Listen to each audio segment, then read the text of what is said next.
Man City manager Pep Guardiola has poked fun at claims he overthinks in big Champions League matches.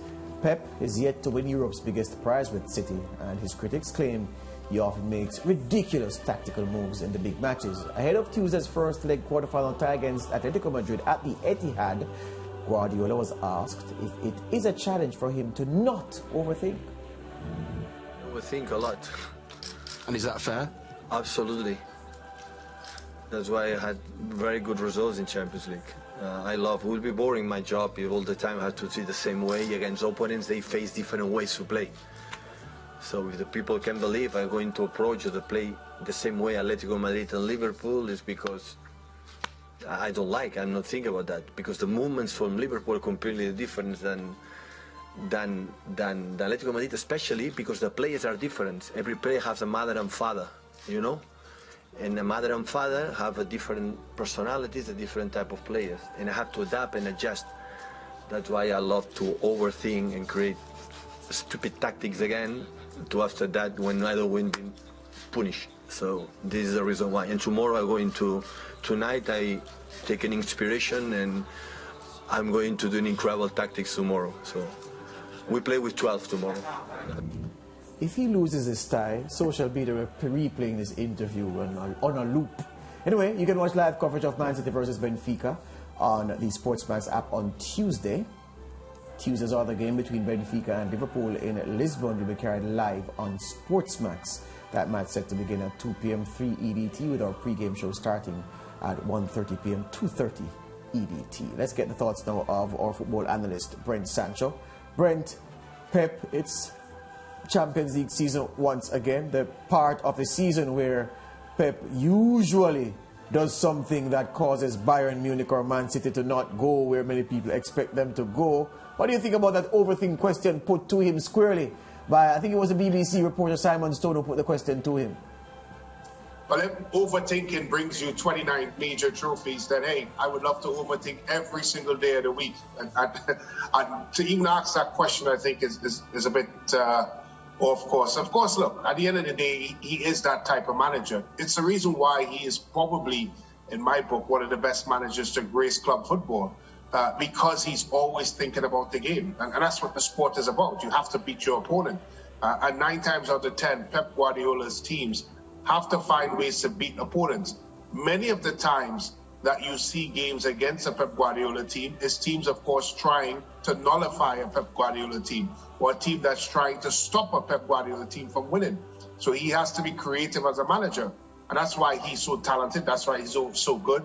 And as I said, that is why I rate him as arguably one of the best managers in club football, in the history of club football. Yeah, but Brent, when you look at the record at Bayern Munich and at Man City, it's not as if the critics who say that he overthinks things in the business end of the Champions League don't have ammunition to fire, to be able to fire those shots at him. And when you look at the principles of football, none better than the legendary late Liverpool manager Bill Shankly, and how he played the game, picking the best players, putting the best players in their best positions, and then allow them to solve problems. The critics say Pep doesn't do that because he'll have a player who's been excelling in one position, and he'll take him out and ask him to do something totally different in a big game, or he'll bring someone who has been sidelined and ask them to come and play in the kind of way that a man playing week in, week out and into the groove of the team is expected to perform. And where that is concerned on those points, Brent, isn't it fair criticism, the fact that Pep has not won the Champions League since Barcelona, despite managing scores of games in the competition since then?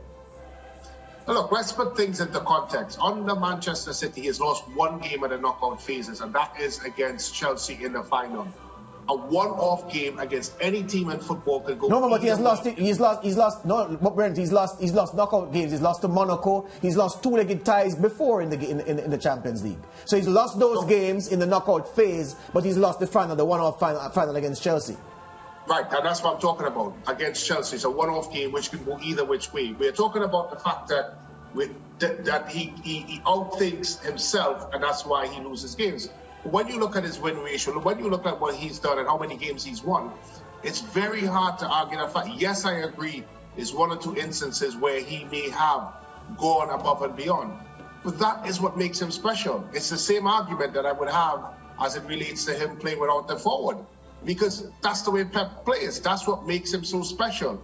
You're asking a guy to take away that what makes him special to become an ordinary manager, and I don't agree with it. Look, yeah, but Brent, no, we wouldn't be doing that. I'm just saying again, the teams that, if we take last year for instance, and I know we've argued over this and we've disagreed over this, Brent, the team he sent to play Chelsea and the men he asked to play specific roles, those men were not asked to play those specific roles until the final. And the way that he had the men in the positions playing the roles that took them to the final, then he went and he changed it. And we all agree that the City we saw against Chelsea last season in the Champions League last year was toothless, was non-threatening. His best player in the run to the final, Riyad Mahrez, looked as if he had never played football in his life, as if he had strayed onto the park where 20 or 21 other men were playing football, was totally ineffective. Phil Foden was ineffective. The men in the middle of the park, there was no control in the middle of the park as we had seen before. And this again is why the critics, some of them motivated by other considerations, we have to admit. But that is why, Brent, the critics have said, Pep, you don't have to overthink to prove your genius. Your genius is already a matter of fact. Pick players in their best positions, give them their instructions, and let them solve the problems. He didn't do that in the final last year, and there have been instances before where he hasn't appeared to have done that. And that's what the critics are saying. No, and listen, I hear what you're saying, but my point is there were also situations where I would consider him overthinking himself and what he won. And that's my point, that the one-off that he lost against Chelsea, you could negate it with other situations where he would have overthink himself and he would have won.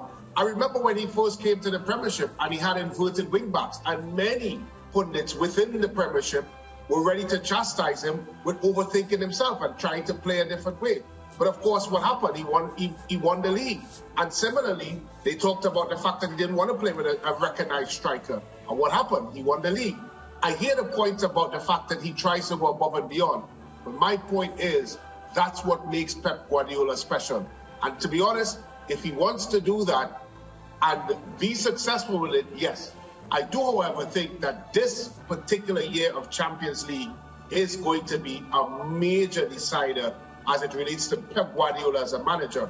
I think he has to win the Champions League this year to put those punctuations, those cherries, and of course those whipped cream on top of the cake to make sure that he's pronounced the best manager in world football in the history of the sport as it relates to club football. Right, and I just want to remind you that there was a team in England that won a Premier League title in the season without playing with a number 9. The forward line was as fluid as Guardiola's is. Manchester United 2008, Tevez, Rooney, Ronaldo and company. Yeah, there wasn't a number 9 in that team. But that's fine, that's fine. Let's move on, my friend. Virgil van Dijk, he says Liverpool's achievements so far should not be taken for granted, the big centre-half says.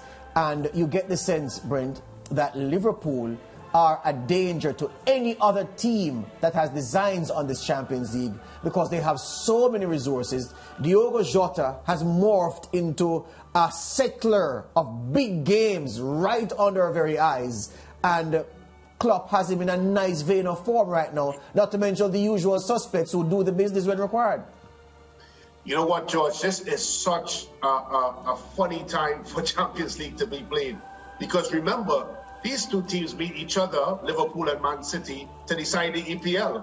So you have to wonder what is going through the minds of both managers. And I think a lot of what we're discussing as it relates to Champions League, and as big as Champions League is as a tournament, will come down to the team selection tomorrow. Because if either team is a quote-unquote feel the weaker team, which is hard to say with, of course, the strengths and powers that these both teams have in depth, it would suggest that their mind is on that big game. And of course, if you look forward to after they meet in the second leg of the Champions League, there is a FA Cup final to dispute. So it hinges around, and I'm not sure we've been covering Champions League for a very long time here in SportsMax. I'm not sure we've ever had this sort of scenario, but this is big. And I think the outside circumstances is going to have a determination factor as it relates to the Champions League as a whole. Albeit, I do believe that both Liverpool and Manchester City hold the keys to who wins this Champions League trophy this year. And I say that in all due respect to my good friends at Bayern Munich. Let's talk about the Benfica threat, though, because what we've seen in recent years, though, is a smaller team in terms of European profile beat a big name team, not necessarily a big name team that's playing very well. So when Manchester United get knocked out of the Champions League, it's a big name team, but not playing in the way that you expect Manchester United to be played. If Benfica are to beat Liverpool, it would be a Liverpool team that is flying, still alive in 4 competitions, 1 trophy already in the bag. So it would be a proper giant-killing act. For what you've seen of Verissimo's team, Benfica, do they have the tools to take out Klopp's Liverpool? I think in Darwin Núñez, they do have a potential match winner up front. I'm very impressed with the Uruguayan and what he's done so far for Benfica.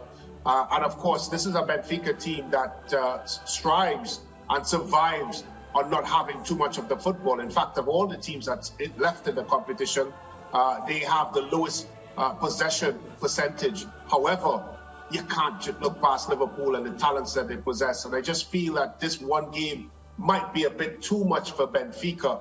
Although I would suggest, George, that it's not going to be an easy feat for Liverpool. It's certainly not going to be a walk in the park because Benfica has shown in the Ajax fixture that they mean serious business. 30 seconds. Atletico Madrid seems to have rediscovered their mojo at the perfect time, but they beat a poor Manchester United team. Really struggled to get by a poor Manchester United team. Realistically, do they have a chance against Pep's City? Yeah, they do have a chance. I do really feel they have a chance. And it hinges back on what I said in this argument. The fact that they have these 2 big games coming up. Pep Guardiola has these 2 big games coming up. And it really comes down to team selection. And look, at the end of the day, Diego Simeone has spent his lifetime trying to unmangle and unwrangle a Pep Guardiola side. So bet your bottom dollar that Atletico Madrid is going to be well up for this fixture. And I expect a crack, I expect a close game, and I expect it to go down to the wire. Yeah, thank you very much, man. We'll talk again for Champions League coverage in the coming days. All the best. So SportsMax will have the Liverpool versus Benfica game on SportsMax. We're going to have that on the channel, and then on the app you can watch the Man City versus Atletico Madrid game. But yeah, 2 p.m., 3 p.m. EDT, SportsMax has that. The first leg quarterfinal deal for Champions League. You don't want to miss it.